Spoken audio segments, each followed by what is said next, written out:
Today I want to tell you about a famous streamer that you've never heard of, but your kid might know her.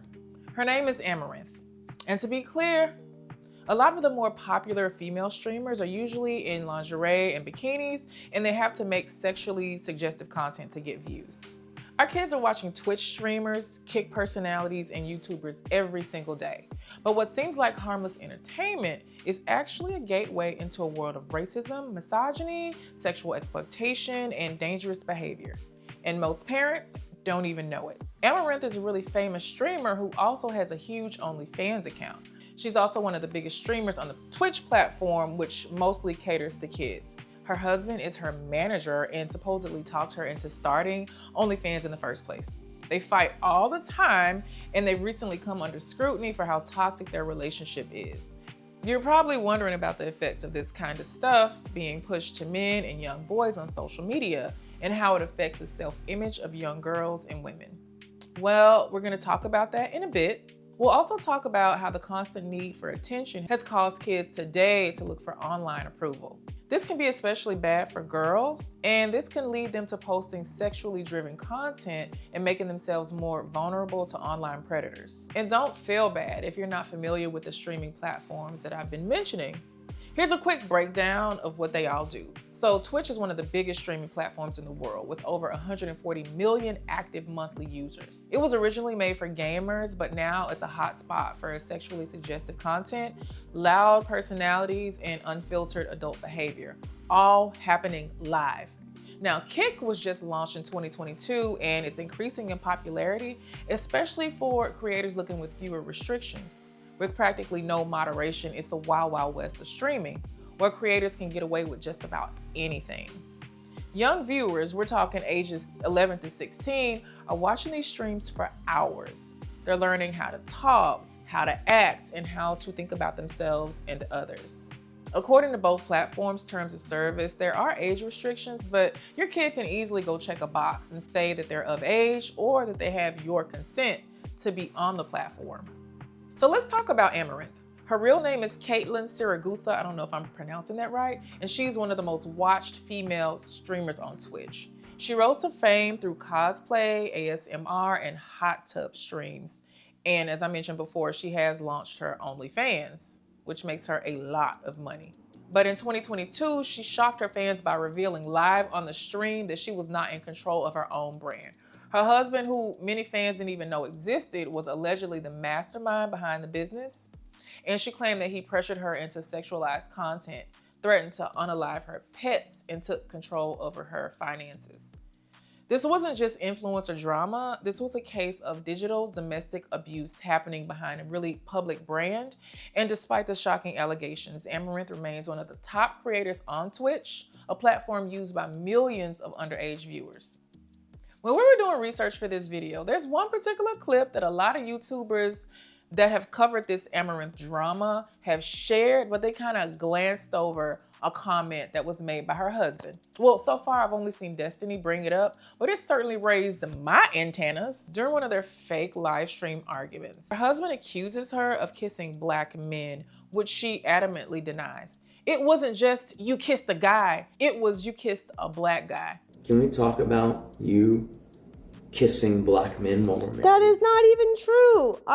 Oh my God. Oh, we don't want to talk about that one. We can talk about that, sure. Okay, let's talk about it. You had me go on Tinder dates that I didn't want to go on, and then you started calling me while we were at the karaoke bar a lot. You asked me if you could have an open relationship. That is, no. Oh, you didn't? You were wanting an open relationship. No, did you ask that, okay, maybe I will sleep with Aaron?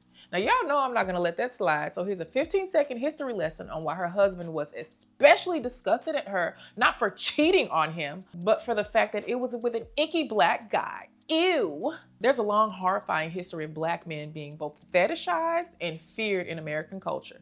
During American enslavement, black men were often portrayed as bucks, animalistic subhumans with a penchant for violence and hypersexuality. Their very large you-know-whats were fetishized by the women and envied by those same women's husbands. These generalizations and myths, because not all of them had big you-know-what, were used to justify violence and marginalization. So when Amouranth's husband flipped out, it wasn't just about jealousy, it was about the deeply ingrained racism that still tells women, you're less valuable, you're filthy, you're no longer pure if you've been with a dirty black guy.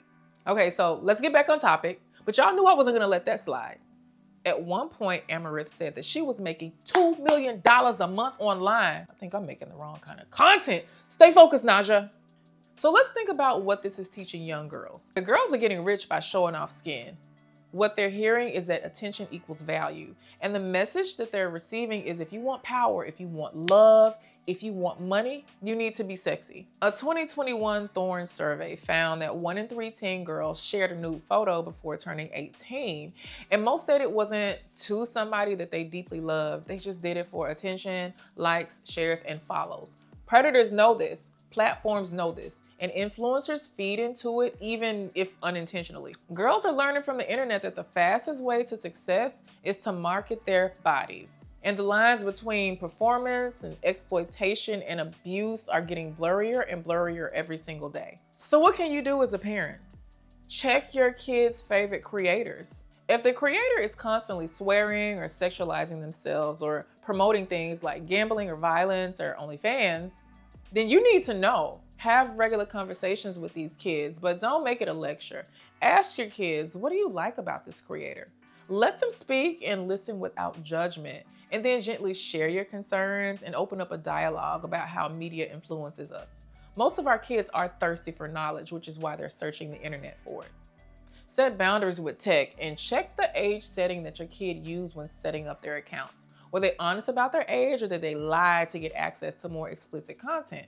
Use those parental controls and limit screen time, and consider banning some of these platforms altogether. One thing that we do know is that the creators of most of these platforms do not even allow their own children to consume them. What does that tell you? We also have to affirm our kids offline. Show them their value without a screen. Encourage their talents and praise character, and remind them that they don't need to be viral to be loved. There's a really good book that I just bought by Stanford psychiatrist Anna Lemke. It's called The Dopamine Nation, and it explores a connection between our brain chemistry and addiction to social media. Did you know that the brain can release the same shot of dopamine throughout your body when you get a bunch of social media likes as you do when you consume illegal drugs? Basically, they both have similar highs, and they can make you feel really good in the moment. So much so that you'll constantly be chasing it. Listen, the internet ain't going away, but neither are we. We can't protect our kids from everything, but we can give them tools, awareness, and the strength to stand tall in a world that profits off of keeping them confused and turning them into little consumers. If this video opened your eyes, even just a little bit, I would love it if you shared it with another parent. And drop me a comment below. I'm interested to know your thoughts, and also what creator you think I should cover next. If you found this video helpful, please subscribe to my channel because I post every single week. And don't forget to hit that notification bell. Until next time, stay aware, stay connected, and stay on these kids' because I sure am.